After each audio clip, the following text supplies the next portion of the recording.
right away, I'm just seeing packing a bag. It's a backpacking vibe. It's traveling. It's being light on your feet. Like ready to kind of get up and go somewhere. So please do share in the chat if you are someone who enjoys traveling, planning a trip, or you are in some way encapsulating that kind of energy of like you're just kind of ready to move on to the next thing. It feels very nomadic. It feels like an explorer. Like I'm ready to navigate this terrain and not even just whatever comes up, but there feels like there is a strong connection with nature. Like, gotta clear my head, gotta get out. Like I'm seeing the hiker going up, getting to a peak, and they're just above like the cloud line almost, and they can just see on the other side. It's so cool. Like the view. Gina, yes, this is me. I travel a lot, haven't been able to for 9 months. Okay, perfect. All right. So I guess what I'm wondering is if that was more just to kind of connect with you, or if that's what we want to dive into more. So let's see what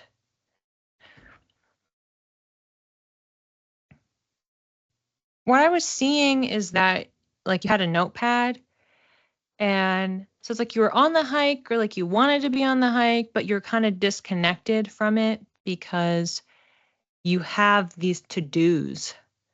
You have this checklist of some things that you have to get done that are important. And so it's kind of pulling you away from either being able to go on a hike, continue the hike, or to be fully present, because it's not a distraction, but it feels to distract or detract from your ability to be that free spirit. Not about being untethered, but being able to just move more freely and exploring and expanding. And off the bat, I'm kind of getting, I don't know if you, in lieu of you traveling, because if you can't travel, for whatever reason, or at any given point, do you read? Do you watch travel shows? Like it seems like, or taking a class. It feels like there's other ways that you can replicate that spirit of expansion, growth, learning, stimulation, really, to kind of tide you over in the gaps when you can't actually get out. And in some ways it feels like, oh, and then it's like research, because you could get ideas for like the place that you want to go next. But also that it just scratches the itch a little bit in the absence of having those opportunities. So I'd be curious to know if that jives, or if it's something that you do, or if that's really just more of a recommendation of something that you could do now if you haven't been able to travel, that it could be maybe like a remedy for that. And again, there was a few different options. I returned from the Camino last October and had to cancel travel plans due to my dad's death. Oh, I'm so sorry, Gina. I couldn't fully relax on the Camino. I think I knew my dad wasn't going to be around for much longer. Oh, it's that intuition. It was a month-long hike across Spain. Oh, wow. Okay. I don't know what you've done or not in that space of developing your intuition more, but it seems at the minimum that it's like your spirit team like trying to get your attention on it. Like your body was receiving the warning, whether you like were able to decipher it or not, you know? I had a premonition but didn't want to acknowledge it. Yeah, I've been there. I've been there. I'm getting how important it is for you to trust yourself and to trust yourself in the quiet. So if you had instances, as an example, where you were hiking, if you felt that anything has come to you, that it's ideas, that it's thoughts, it's reflections, it's a clearing, that is your intuition. That is the channel being opened, messages coming in, that is really significant for you. And there's an encouragement to trust what comes through in that silence, trust the knowing that comes in for you, and that you will have other opportunities to practice this. Future hikes, future trips. But for now, if we're just focusing on the present and like what's going to help us now, it's the tending to what you have to do. You have that checklist, getting those things done, tidied and out of the way. And if you're feeling like you're stifled in any capacity, making sure that you can experience that expansion even when you're stationary. And like, oh, wow, I will have to look this one up. Hold on, let me get my card ready before I show it. I've been waiting to pull this one. So exciting. So I'm going to read this first before I like say it, because I'm like, I don't want to. Oh, this is so good. This is so good. Okay. Wow, this is beautiful. This is a really, really great pick for everything that we've been sitting here talking about. So, Gina, your card is the Hanged Man. And this is about a crossroads. It's literally a keyword they have in here, crossroads. How perfect when we're talking about hiking and like where are you going to go next and what are you going to do? Here, he retreats inward, taking this period of suspension to redirect his thoughts. This temporary pause also gives him a chance to distill his experiences into a completely new story. Where will he go from here? I mean, is that not perfect? I love that. So this pause is intentional, but also I love that this is coming in with that message I was just getting at the end there of trusting what comes through for you in the pauses, in the silence. And you could be experiencing, maybe you're not out in nature or on a hike or doing something else, and you're just in your living room. But if you have that type of a feeling, it's starting to learn to identify it. So having that awareness of what's that feeling that I have that comes over me when I reach the peak on a hike? How can we recreate that? How can we tap into that even when we're not on those types of trips? Because that connection, that state of mind, that mentality is the channel for receiving information so that you know what to do next. So to me, this feels like this is definitely reflection, self-exploration, developing that intuition, trusting your intuition, trusting yourself. All right, Gina, let me know if you have any other thoughts or reflections. I know everything is like really lagging and slow for me, so I don't know if you've already typed something and it just hasn't come through yet. His estate was a lot to deal with and it's almost done. Good. Yeah, just it feels like what you're in right now is that pause. It's that time of suspension where you want to be traveling, but you can't because you have things that you have to do. But it's like, take advantage. It feels like rather than it being an inconvenience, or like I mentioned before, it's not actually a distraction. It's an opportunity to really check in. And part of it, it's like checking in with yourself and getting in touch with that intuition.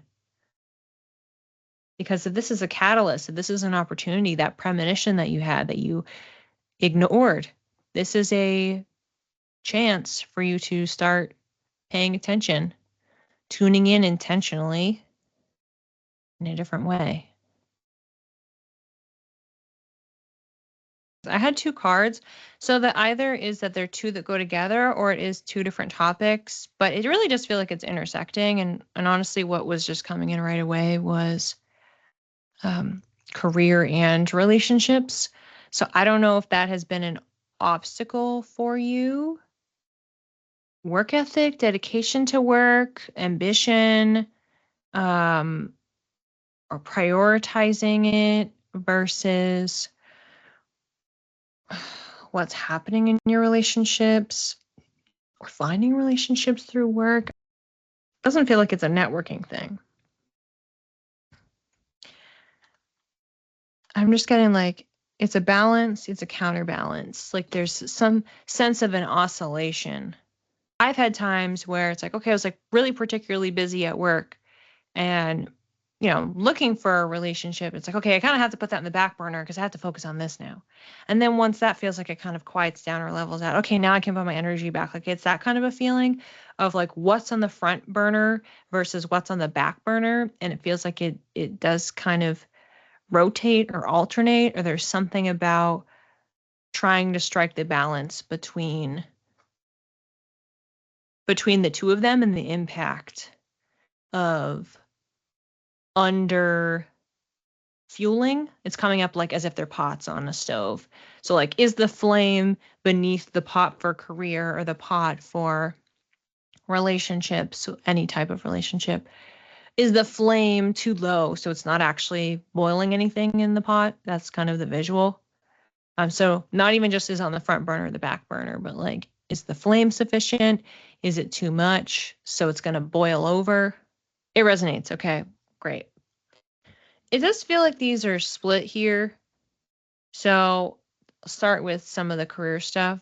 It seems like what this is getting at is how can you make sure that each of these pots are filled with the proper, sufficient amount of water, that the flames are sufficiently lit, and that we can start having a trade-offs and balance. I'm seeing like, okay, you're pouring one pot into the other. Like one is extra full. There's a lot of time and energy going into that. And when you have a pot that is overfilled with water, it also takes forever to boil. So there's that level of it too. Like we're investing a lot, but then it's going to take longer than if we just did something a little bit more simple or set a goal that was slightly more attainable or reasonable in the grand scheme and perspective. One tiny thing, and then I can already flip over the first card. Okay. Specifically for the career, kind of on that same idea, this idea of exchange of hands. I'm seeing you shaking hands. It's the giving and receiving, like transactionally. Like, so what are you getting out of it? What are you getting out of your career? This can be money. This can be title, standing. There's a lot of like, are you getting the ROI for what you're putting in? If this is the extra overfilled pot, then are you putting in more than you're actually going to get back? And we want to make sure that we can have an exchange and we can have balance. I pulled this card for myself. How funny. 9 of Cups. So for 9 of Cups, we are looking at, so 9 is right before 10. So we're kind of gearing up for the conclusion. We're not at the culmination point, but she's showing her cups off. She's looking at her accomplishments and what she's achieved. And she's like, yeah, like I did that. I also love that I was having visuals of like pots being filled up with water. And we had cups. So she is in part reflecting and in part celebrating. Like, yeah, I did that. Like, I am worthy. I am crushing the game. And in that context, we still know that there's other steps to follow, that we have the 10 of Cups after. That's where it really, we land the plane and we conclude. So how do we get through that final leg? And for all of this, we were talking about some of the transactional pieces, and it feels like this is like being able to toot your own horn. Like, I did really good work. This thing that I accomplished, these, whether you actually got accolades or not, accolade yourself. It's just like speaking up for yourself to boss, supervisor, peers. It's like it doesn't have to be as boastful as we think it is. It's if you have resistance to that, it could just be about the delivery of it. But if it's not something that you're comfortable with, there is a lesson in that. Like, we have to be able to shout out our wins. Like, do you track your wins, the things that you have done, positive feedback that you received via email or, whatever it is? Do you have a folder for that? Do you have a document for that? got to have it at the ready to be able to pull that out of your back pocket, to be able to show it to other people.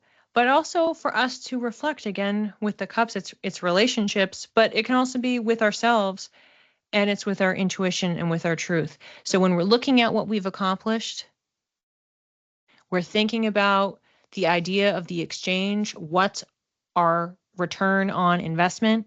What are we getting back from all of this, from all of the effort that we've put in? We have to think about what that means for the decisions that we're making, what it means for, where we are in this moment, what it is that we're doing. If this is the pot on the stove, that maybe it's full because we've accomplished so much, and that's so wonderful. That's great.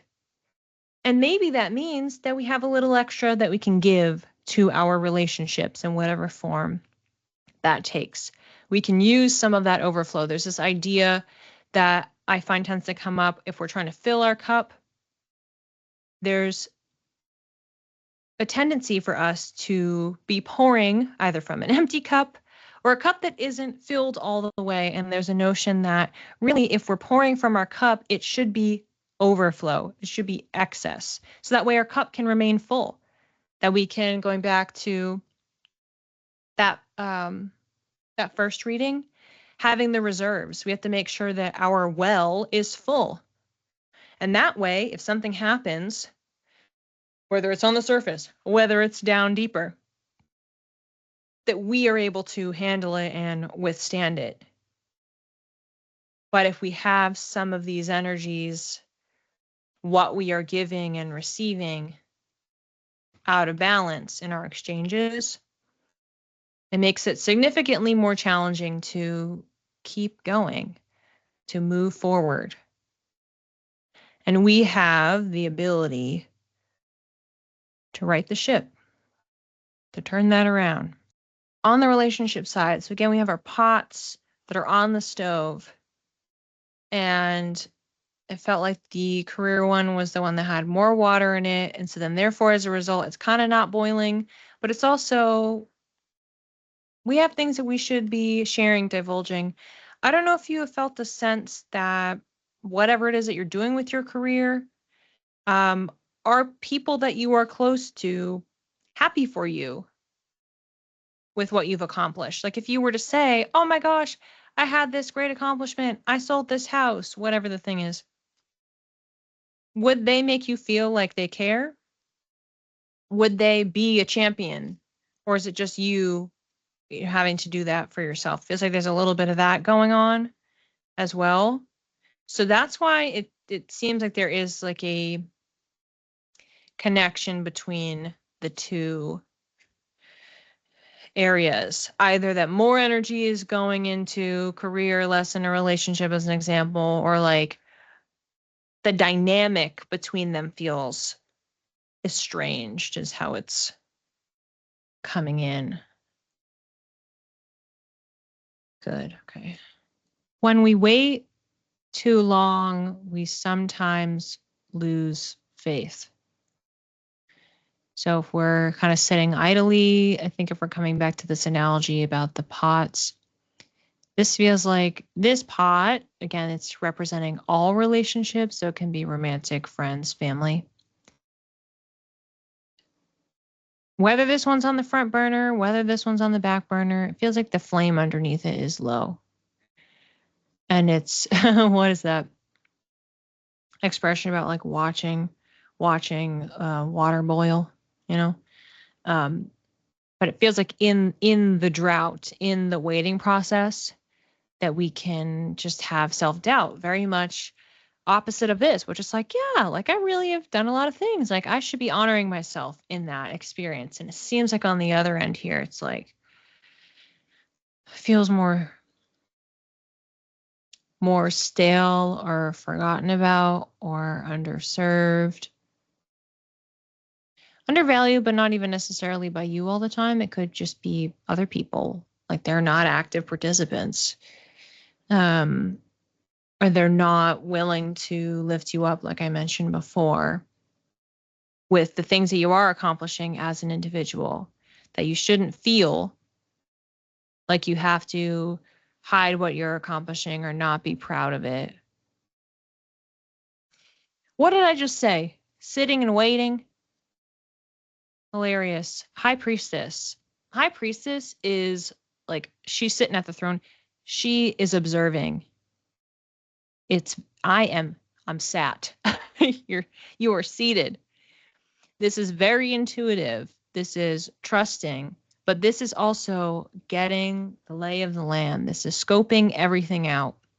This is making sure that you have a fundamental understanding of what is what. I like this pairing with these two cards.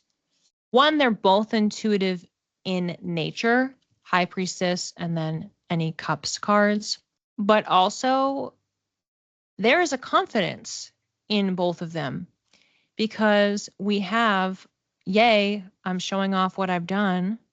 I'm at peace with this. And this is sitting on her throne in all her glory, checking people. All right, I see that. I see you did something you shouldn't have done. Noted. And it's like there's a confidence, sereneness in both of these, with the whether the water is boiling or not is interesting. One, obviously both of these have water on them, but boiling, we would think, okay, it's agitated, it's riled up, it's really activated, but both of these have a very calm, centered, or lit up type of energy to them. But this is giving more of an energy of like it is waiting. It's waiting in the wings. It's ready to have you be sitting in the seat of your power and authority. And like the opportunity, all the opportunities that you've created for yourself, wonderful, great. Investing some of that here because you can be so powerful. And that you already have some of that. Like you have that within you. It's not like, oh, this just comes out of nowhere.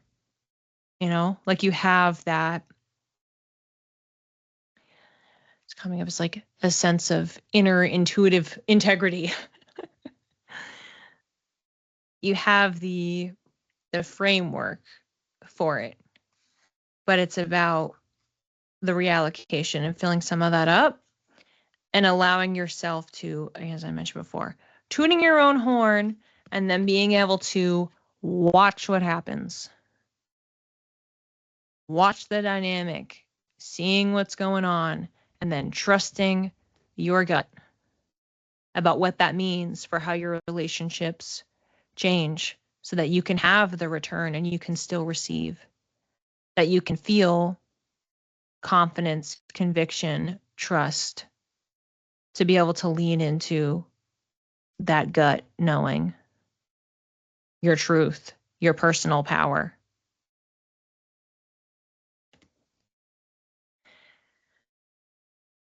So yeah, very strong interplay between these two cards and ideas. And as I mentioned before, in these areas of your life that they feel separate, but that's either by design at any given point or based on what it is that you're doing. But they are actually very much intertwined, and there is a reason for that you can understand more by watching and paying attention. Awesome. I'm reflecting. Take your time. No need to rush. And for anybody who ever gets these readings from me, if you want to share and you're thinking about it, like, 5 days from now, 2 months from now, hey, you did that reading and all of a sudden I was thinking about this or I had this realization, all of a sudden it made sense, feel free to send me a message. Chelsea, I'm learning lessons in these areas. Wonderful. Apparently, as you should be.